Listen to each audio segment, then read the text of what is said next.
and 2 weeks ago we started this series on overcoming faith. 2 हफ्ते पहले हमने ये संदेशों की नई श्रृंखला शुरू करी कि हमें जय पाना है विश्वास के ऊपर, which is looking into the 7 letters written by our Lord Jesus Christ himself. और ये हम 7 पत्रों के विषय में देख रहे हैं जो प्रभु यीशु मसीह के द्वारा दिए गए, And they were addressed to the 7 churches in Asia Minor. और ये एशिया माइनर में ये 7 कलीसियां हैं उनके लिए थे. And I had mentioned that these 7 letters have many common things. और मैंने बताया था पहले भी कि ये 7 कलीसियाओं में कुछ समानताएं थी. So they have a letter to these churches, and each one of them addresses who it is coming from. और ये जो 7 कलीसियाओं को जो पत्र लिखे गए हैं, जो समानताएं हैं, सबसे पहली बात थी कि ये संदेश किसके द्वारा दिया गया. Then most of these churches, except maybe one, have a commendation. Jesus praises them for something good that was happening in that church. और इन 7 कलीसियाओं में से केवल एक कलीसिया है जिसके अलावा प्रभु यीशु मसीह ने 6 कलीसियाओं की प्रशंसा की. But then there is also criticism of what was wrong in their churches. और फिर कुछ बातें ऐसी भी थी जो नापसंद थी प्रभु को, वो भी उसमें बताई गई हैं. And 2 of these churches had none that Jesus criticizes. और इनमें 2 कलीसियां ऐसी थी जिसमें प्रभु यीशु मसीह के द्वारा कोई आलोचना नहीं की गई. But then each of these letters closes लेकिन हर एक पत्र जो इन 7 कलीसियाओं को लिखे गए वो खत्म किए जाते हैं with an action and a reward for that action and a promise that will follow if they did these things. और जिसमें एक कार्य के विषय में बताया गया है जो उनको करना है और उसके साथ साथ उनको उसके क्या परिणाम होंगे और उनको क्या उसमें रिवॉर्ड मिलेगा. So overcoming faith, और इसलिए जो विश्वास में जय पाए, part 3 today, उसका जो तीसरा हिस्सा आज हम देखेंगे, deals with how we remain true to Jesus' name. उसमें हम देखेंगे कि हम प्रभु यीशु मसीह के नाम के प्रति कैसे सत्यवादी रह सकते हैं. This third letter, ये जो तीसरा पत्र है of Jesus Christ, यीशु मसीह के द्वारा दिया गया, through Apostle John, यूहन्ना प्रेरित के द्वारा दिया गया, was written to the church at Pergamum. और ये जो पत्र आज हम देखेंगे ये यूहन्ना के द्वारा लिखा गया, प्रभु यीशु मसीह के द्वारा दिया गया. ये लिखा गया है कलीसिया तीसरी कलीसिया जो आज हम देखेंगे परगमन के लिए, Found in the book of Revelation chapter 2, जो कि पाया जाता है प्रकाशित वाक्य की पुस्तक में 2रा अध्याय and verses 12 to 17. और ये पाया जाता है प्रकाशित वाक्य 2:12 आयत से 17 आयत. I'll appreciate if somebody can help us read this letter. और यदि कोई इसको पढ़ना चाहेगा तो अच्छा होगा. Thank you. May the Lord add his blessings to the reading and hearing of his word. धन्यवाद. और परमेश्वर इस वचन के पढ़े और सुने जाने पे आशीष दे. So the first thing in this letter पहली बात जो हम इस पत्र में देखते हैं is we need to find out to whom was it addressed. तो हमको ये जानना है कि ये किसके लिए लिखी गई. First verse, that is verse 12, पहली आयत जो कि हमने देखी प्रकाशित वाक्य 2:12 में, says to the angel or the messenger or the leader of the church. और ये इसमें कहा गया परगमन की कलीसिया के दूत को यानी कि अगुवे को या जो संदेश को देता है उसको ये लिख. The leaders or the messengers of the churches were carrying out the command of our Lord Jesus Christ on earth. और जो कलीसियाओं के जो अगुवे हैं वो कलीसियाओं में परमेश्वर के संदेश को उन तक पहुंचा रहे हैं. And this particular church or leader, और ये विशेष जो कलीसिया है जो ये अगुवा है, was in the city of Pergamum, or it is also called Pergamos. ये कलीसिया एक शहर में जो कि परगमम या परगमोस कहलाती है वहां पर है. Now the city of Pergamum or Pergamos और ये जो शहर है परगमम या परगमोस was just north of the earlier 2 cities that we have looked at. The first letter was to Ephesus, the second letter was to Smyrna, and the third letter is to Pergamum. और ये जो परगमम शहर है ये Ephesus और स्मरणा के उत्तर में है और इन दोनों पिछले 2 हफ्तों में हमने इन दोनों कलीसियाओं के विषय में देखा था। The island of Patmos, और जो ये टापू है पतमस का, where John was residing at the moment, जहाँ पर पौलुस जॉन यूहन्ना प्रेरित रह रहे थे, was on the Mediterranean Sea, and that's where he had been to all of these churches, and he was addressing these churches and their situations at the moment. और वो मेडिटेरेनियन महासागर के किनारे है और इस समय प्रेरित यूहन्ना वहाँ पर रह रहे थे। Pergamum जो परगमम है was a city full of temples. और ये ऐसा एक शहर था जो मंदिरों से भरा हुआ था। Most importantly, a temple dedicated to the emperor of Rome. और खास तौर से जो वहाँ का मुख्य मंदिर था वो डेडिकेटेड था सम्राट के लिए जो रोमी साम्राज्य का था। Emperors were regarded as gods, so there were temples for them, there were statues of these emperors, and literally the worship of emperors or men worship or human worship was part of the day. और जो रोमी साम्राज्य के जो सम्राट होते थे उनको ईश्वर का दर्जा दिया जाता था, उनके नाम से मंदिर बनाए गए थे, उनकी पूजा अर्चना की जाती थी। Now that situation really was very difficult for Christians. और ये जो परिस्थिति थी ये मसीहियों के लिए काफी परेशानी का एक वो जगह थी। Because they called Jesus Christ as their Lord and Savior. क्योंकि वहाँ के लोग यीशु को अपना उद्धारकर्ता करके और अपना प्रभु करके मानते थे। The same titles were applied to the current emperor or any Roman emperor in those times. और यही शीर्षक, यही जो टाइटल है, ये वहाँ के सम्राटों को भी वो लोग देते थे। So the Christians were always called to denounce lordship of Jesus Christ and call their emperor as their Lord and their God and their Savior and go to his temple to worship him. और इस कारण से क्योंकि सम्राटों को ईश्वर का दर्जा दिया जाता था, वहाँ के मसीहियों के ऊपर ये दबाव डाला जाता था कि तुम यीशु का इनकार करो और केवल जो सम्राट है उसको अपना प्रभु और उद्धारकर्ता करके मानो और केवल उसी के मंदिर में जाके उसकी अर्चना करो। So the believers on a daily basis lived in this dilemma, how to live out their faith in their Lord Jesus Christ. इसलिए वहाँ के मसीह हमेशा इस विचार में रहते थे, हमेशा इस भय में, चिंता में रहते थे कि कैसे अपने विश्वास को उनके मध्य में जिए। Not only in Pergamos, but in all of these churches, this was the main situation that Jesus was trying to address through these letters. न केवल परगमम शहर में, लेकिन जो दूसरी कलीसियाएं हैं जिनको हम आगे देखेंगे और देख चुके हैं, उन सब में मसीहियों को इस विषय में चिंतित थे कि कैसे यीशु मसीह के संदेश को और कैसे उसको उद्धारकर्ता करके माने। Pergamum was also famous for something very important. और परगमम शहर एक और बात के लिए प्रसिद्ध था। Parchment, you know what parchment is, and in the earlier days the things that we read on paper and things they were written on parchments. और वहाँ पे parchment के लिए ये प्रसिद्ध था जिसमें वहाँ पे कागज के रूप में जब संदेश लिखा जाता था। That was discovered or invented in Pergamum. और उसकी खोज जो थी यहाँ पे की गई थी परगमम में। Pergamum in those days had one of the largest libraries in the world. और परगमम में सबसे बड़ी लाइब्रेरी पाई जाती थी। So it was quite famous. काफी प्रसिद्ध थी ये जगह।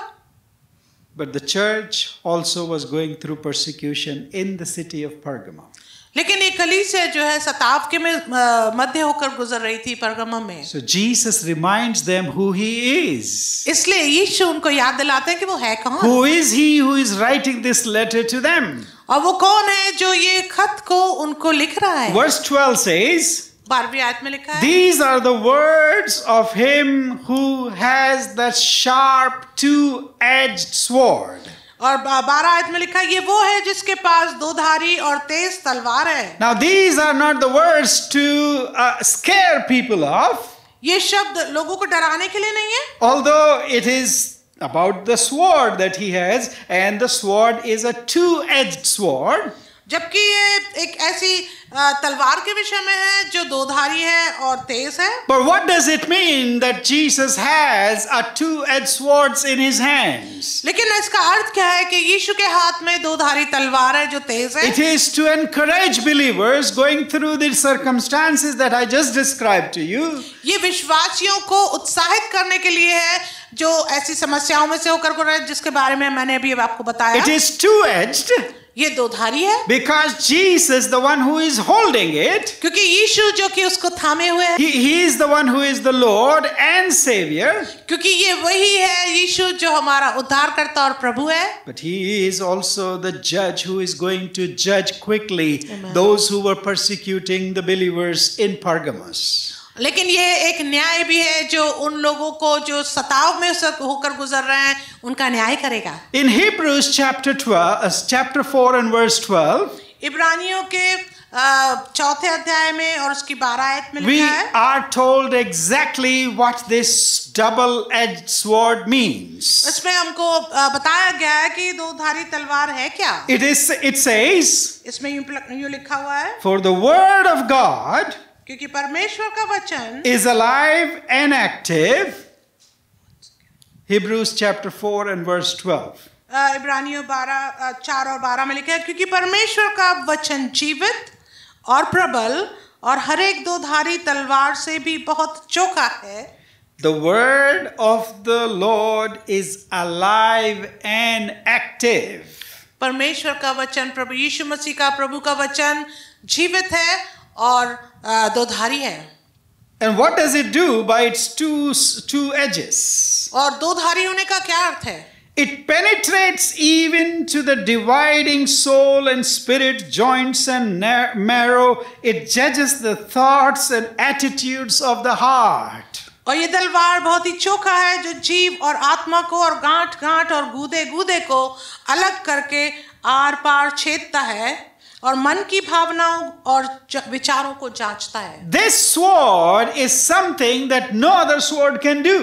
ये एक ऐसी तलवार है जो कोई तलवार नहीं कर सकती। No other sword can read our minds and deal with our soul. कोई ऐसी तलवार नहीं है जो हमारे सोच से और हमारे विचार से वार्तालाप कर सकती है। But the word of God is so powerful लेकिन परमेश्वर का वचन इतना सामर्थी है that it penetrates even into our interior souls and our thoughts. कि वो हमारे सोच में, हमारे आत्मा में भेद जाता है। And not only can it salvage us from the things that we are going through, but also if we do not regard the word of God, it will also lead us to our eternal punishment. और ये ऐसा तलवार है जो हमारे शरीर में हमारी आत्मा में पूरी तरह से आर पार छेदता है और यदि अगर हम उसको ना माने तो वो हमको अनंत काल के न्याय में ले जाएगा। Friends, the word of God that God's son Jesus Christ is carrying in his hands. और मेरे मित्रों, ये विचार जो परमेश्वर का वचन जो हम अपने हाथों में थामते हैं, It is so powerful ये इतना सामर्थी है that it can convict any sinner. कि किसी भी पापी के मन को कन्विक्ट कर It सकता is है। the word of God ये परमेश्वर का वचन है and the power of the word of God inherent in it और जो परमेश्वर की सामर्थ इस वचन में पाई जाती है, that can change and transform any sinner, any individual on this earth. Hallelujah. ये हर एक और किसी भी पापी को जो पढ़ता है उसके जीवन को पूरी तरह से परिवर्तित कर And सकता है। that's what Jesus wants the suffering church to know in Pergamos. और यही यीशु इस जो पीड़ित चर्च है, पीड़ित कलीसिया लोग हैं, उनको आश्वासन देना चाहता है। I understand where you're living. मैं जानता हूं कि तुम कहां जा रहे I हो। understand this is a city full of idols and all kinds of sins and emperor worship and human worship. और मैं पूरी तरह से इस बात को जानता हूं कि यहाँ सम्राट को की भक्ति की जाती है। But you must remember पर ये याद रख लो that you have put your faith in कि Jesus, तुमने यीशु पर विश्वास रखा who है, has the powerful word of God. जिसके पास सामर्थी वचन है। In fact, he is the word. या वो तो स्वयं शब्द है। So, and it is so powerful that it can convict any sinner, even those who Hallelujah. are dwelling in the midst of sinful Hallelujah. nature. जो इतना ज्यादा सामर्थ्य है कि जो अपने पापी जीवन में पूरी तरह से डूबा हुआ है वो उसको भी परिवर्तित कर सकता है Just यदि be चाहे रहे faithful हैं। to the word of God. और जब आप इसको पढ़ते हैं, Just be faithful in proclaiming the word of God. इसलिए विश्वास योग्य बने रहे परमेश्वर के वचन को फैलाने के And लिए। the word will do its work. और जो परमेश्वर का वचन है वो अपना काम स्वयं It करेगा। will pierce people's hearts, even the idol worshippers' hearts. और ये जो परमेश्वर का सामर्थ्य वचन है, ये लोगों के हृदय को भेदेगा, यहाँ तक कि जो पुरानी झूठे देवी देवताओं को मानते हैं। It will divide their soul and their spirit and even their thoughts. और जो भी उनके विचार हैं, जो भी उनकी भावनाएं हैं, उनको भी वो विभाजित कर It will सकता है। dissect their minds and their thoughts. उनके जीवन, उनके मन को, उनके विचारों को वो भेद सकता And है। it can bring them to the saving Hallelujah. knowledge of our Lord Jesus Christ. Amen. और वो उनको परमेश्वर के उद्धारकर्ता और जीवन देने वाले वचन की ओर ले जा सकता है। And therefore we should continue to trust in the sharp two-edged sword wielding our Lord Jesus Christ, my dear friend. इसलिए मेरे मित्रों, हमें निरंतर इस विश्वास में जीना है कि ये जो दोधारी तलवार है, ये यीशु है, सामर्थ्य है। Thirdly, तीसरी बात, Jesus has a commendation for the church at Pergamum. और तीसरी बात हम देखेंगे कि प्रभु यीशु मसीह के पास इस कलीसिया के लिए प्रशंसा है। Verse 13 says, और उसकी 13वीं आयत कहती है प्रकाशित वाक्य 2 की। now notice that there is something different in this church. और आप अगर ध्यान देंगे तो एक कुछ चीज इसमें भिन्न है इस In कलीसिया the में। earlier two churches, जो पिछले 2 हमने कलीसियाओं को देखा था, Jesus said, I know your works. यीशु कहते हैं मैं तुम्हारे कामों को जानता हूँ। But to the church in Pergamos, लेकिन ये जो कलीसिया है परगमम में, he says, I know where you live. यीशु कहते हैं मैं जानता हूँ तुम कहाँ रहते हो। Hallelujah. Hallelujah. I know where you dwell. मैं जानता हूँ तुम्हारा निवास कहाँ है। But this is something strange what he says where they live. लेकिन ये कुछ फर्क बात है। यीशु कहते हैं कि जहाँ वो रहते हैं, Where Satan's throne is. जहाँ शैतान का सिंहासन है।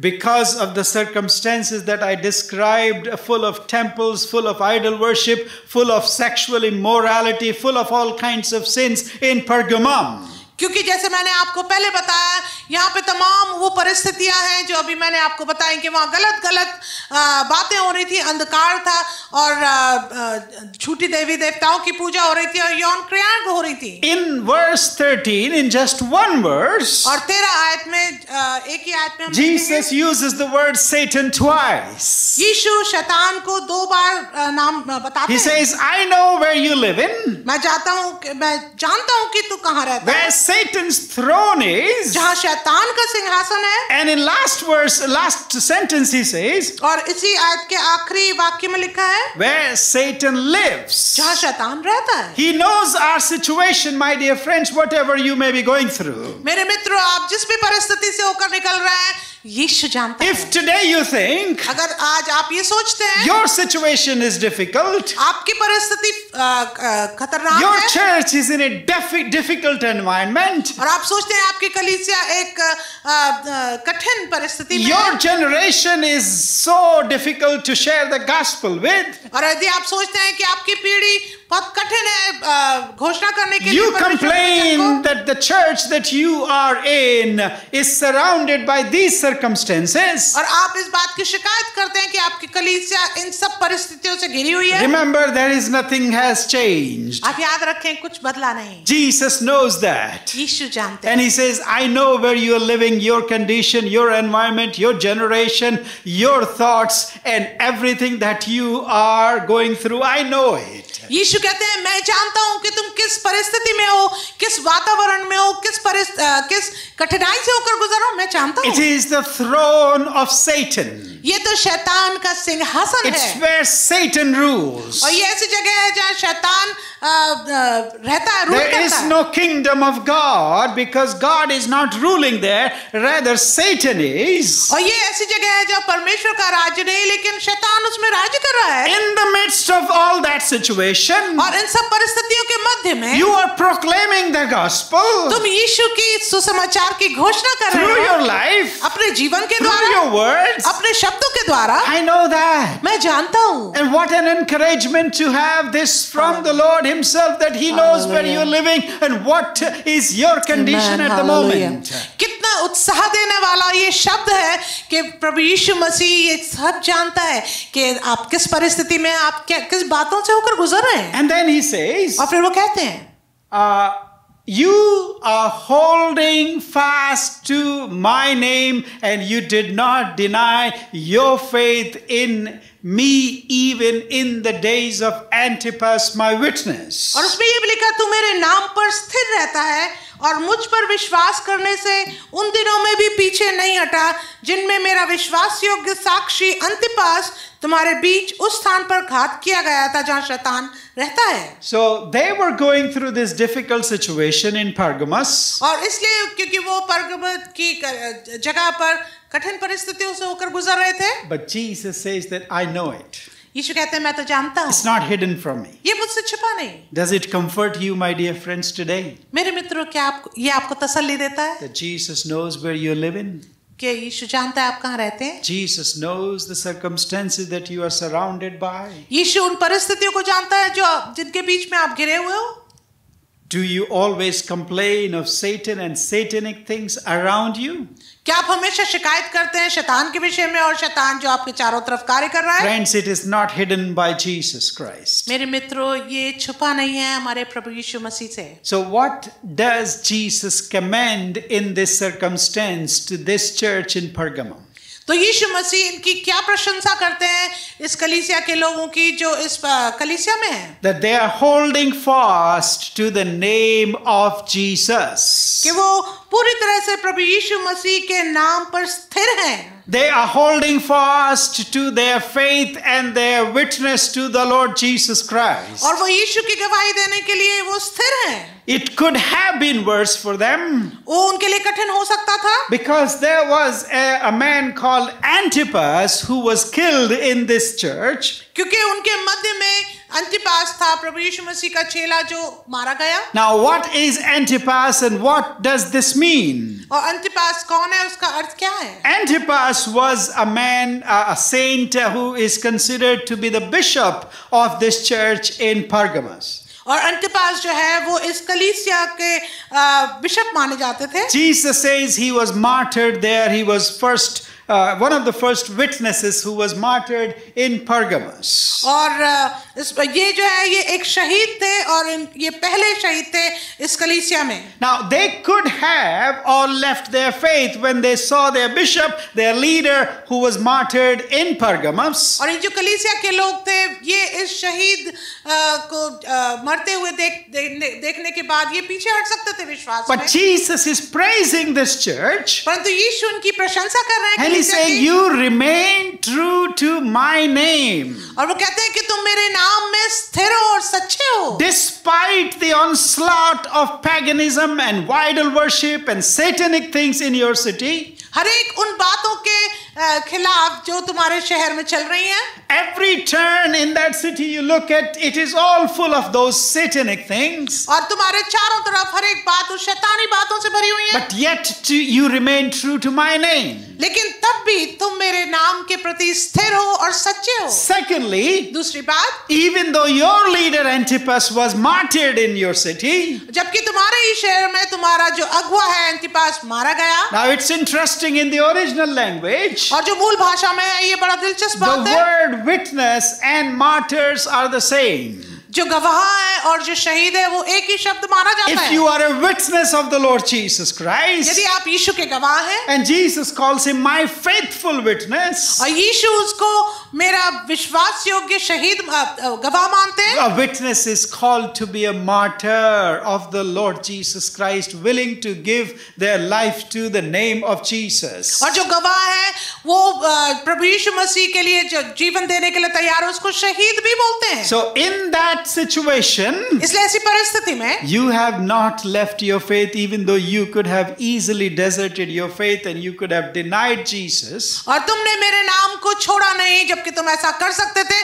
तुम मेरे नाम में स्थिर हो और मेरे नाम के प्रति सच्चे हो। And for that I praise you, I commend you. वो कहते हैं और इसके लिए मैं तुम्हारी तारीफ करता हूँ, मैं प्रशंसा They करता हूँ। continue to live out in their faith. इसलिए वो अपने विश्वास में जीवित बने रहे। They continued to have confidence in the name of Jesus Christ. और निरंतर वो उनका जो विश्वास था वो प्रभु यीशु मसीह के नाम में स्थिर बना रहा। Even though they were asked to deny Jesus Christ, और जबकि उनको बोला गया था कि वो यीशु के नाम का इनकार he करें, says that you continue to hold fast to my name. वो कहते हैं, यीशु कहते हैं कि तब भी ऐसी परिस्थिति में भी मैं जानता हूं कि तुम मेरे नाम में स्थिर बने रहे। Because there is power in the name of Jesus Christ that nobody can actually stand. Hallelujah, क्योंकि यीशु के नाम में वो सामर्थ, वो शक्ति है जिसके सामने कोई भी अंधकार की ताकत खड़ी रह नहीं There is सकती। power in the confession of the name of Jesus Christ. और यीशु के नाम को जब बोला जाता है,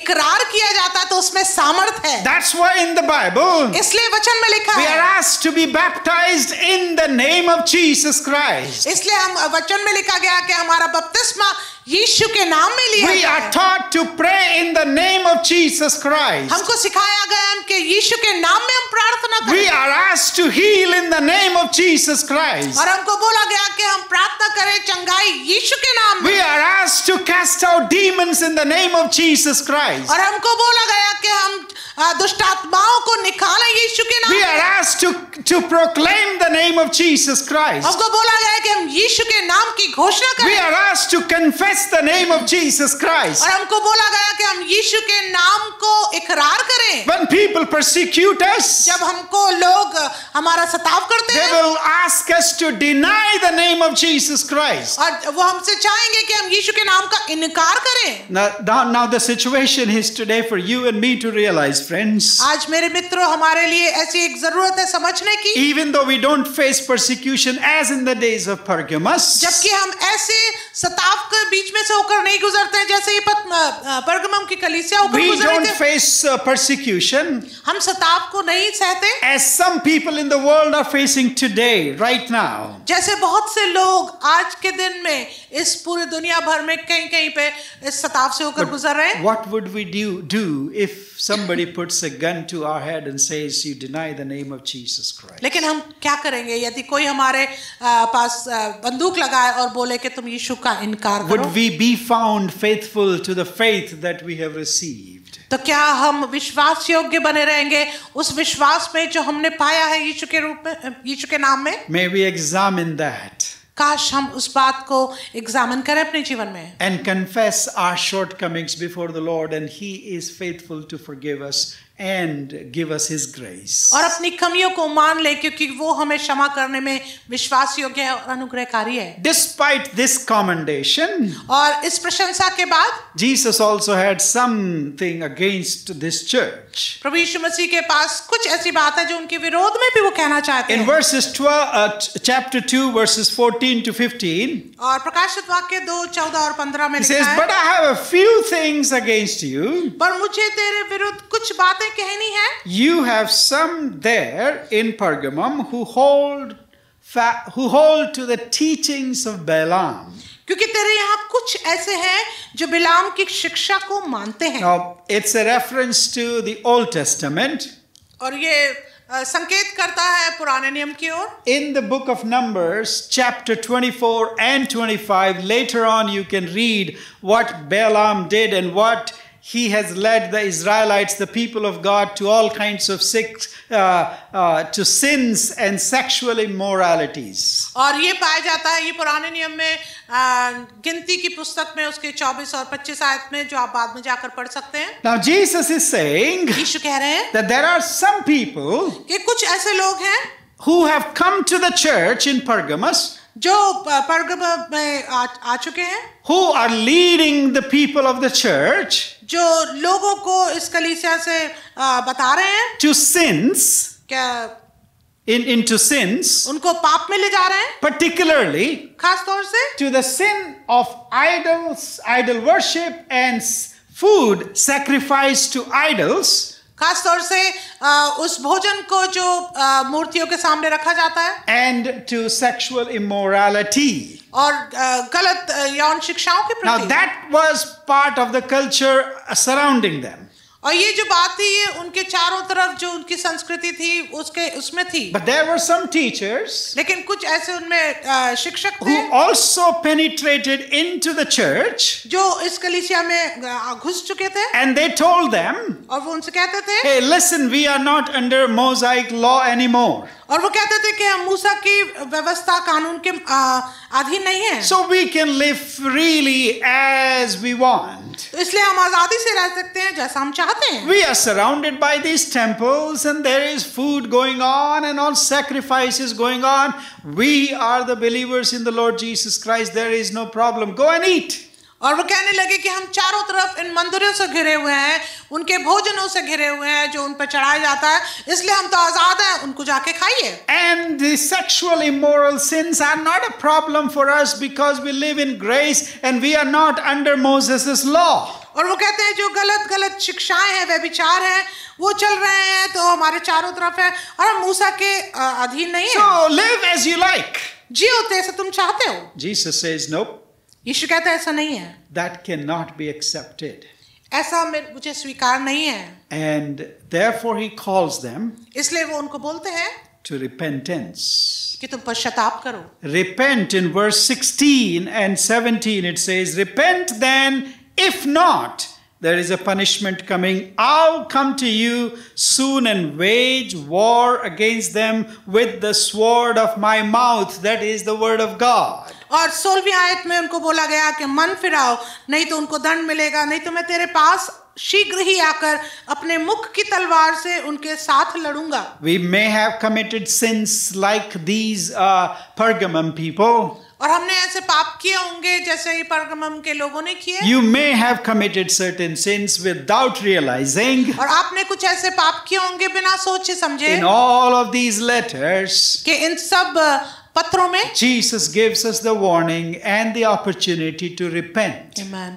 यीशु हमें एक चेतावनी देते हैं और अवसर देते हैं कि हम पश्चाताप करें। And if we repent, और यदि हम पश्चाताप and करेंगे if we obey, और यदि हम आज्ञा मानेंगे because of the word of God that actually works and is alive in our lives, क्योंकि परमेश्वर का वचन कार्यशील है और हमारे जीवन में कार्य करता then है, there is a reward for us. तो हमारे लिए इसके लिए एक रिवॉर्ड भी है That whoever repents and conquers, कि जो भी पश्चाताप करेगा और जीतेगा, Jesus will give them the hidden manna. और वचन में लिखा जो जय पाए उसको मैं गुप्त मन्ना दूंगा। That is the spiritual food that will nourish your soul in eternity. और ये ऐसा आत्मिक भोजन होगा जो अनंत जीवन के लिए होगा। And also a white stone. और एक श्वेत सफेद पत्थर भी दूंगा। In those days, उन दिनों में in the legal system, और जो उनका कानूनी सिस्टम था, those who were judged guilty were given a black stone. और जो गिल्टी होते थे उनको काला पत्थर दिया जाता था। But those who were acquitted and declared not guilty were provided a white stone. और जिनके ऊपर कोई भी दंड की आज्ञा नहीं होती थी उनको श्वेत पत्थर दिया जाता Those था। who repent of their sins, और जो अपने पापों से पश्चाताप करते हैं, those who do not deny the Lord Jesus Christ, और जो यीशु का इनकार नहीं करते हैं, those who do not deny his faith, और जो भी अपने विश्वास का इनकार नहीं करते, they will be forgiven. उनको क्षमा किया They will जाएगा, be declared righteous before the Lord, उनको प्रभु के सामने धर्मी ठहराया जाएगा, symbolized by a white stone that will be given to them. जो कि संकेत करता है एक चिन्ह के द्वारा, एक श्वेत पत्थर के द्वारा जो उनको दिया जाएगा। So my dear friends, let's all think for a moment today. इसलिए मेरे मित्रों कुछ क्षण के लिए हम इस बात को सोचें। If our church were like the city of Pergamum, यदि हमारी कलीसिया इस परगमम की कलीसिया की तरह थी, would Jesus praise us today, our church? तो क्या यीशु हमारी तारीफ करेंगे आज? Would Jesus condemn us for something in our lives? क्या यीशु हमें किसी बात के लिए दंडित करेंगे? Would we be found faithful to the Lord Jesus Christ?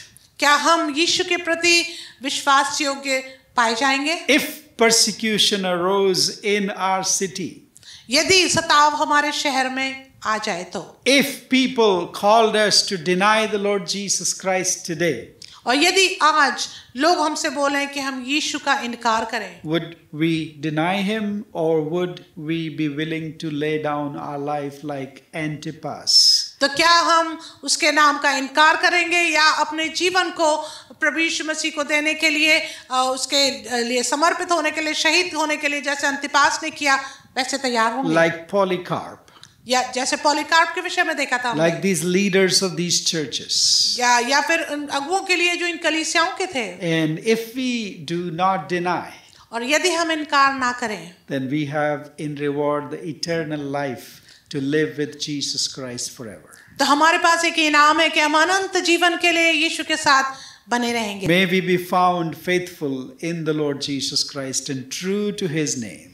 काश हम प्रभु यीशु मसीह के प्रति वफादार बने रहें और सच्चे बने रहें उसके नाम के प्रति। The name above all names. वो नाम जो हर एक नामों में आला है। Every knee shall bow and every tongue Hallelujah. shall confess that he is the Lord and the Savior of this world. आमीन। कि वो उसके नाम के आगे हर एक जीभ अंगीकार कर ले, हर एक घुटना झुक जाए कि यीशु ही प्रभु है। God bless you. परमेश्वर आपको आशीष दे। Let's pray. आइए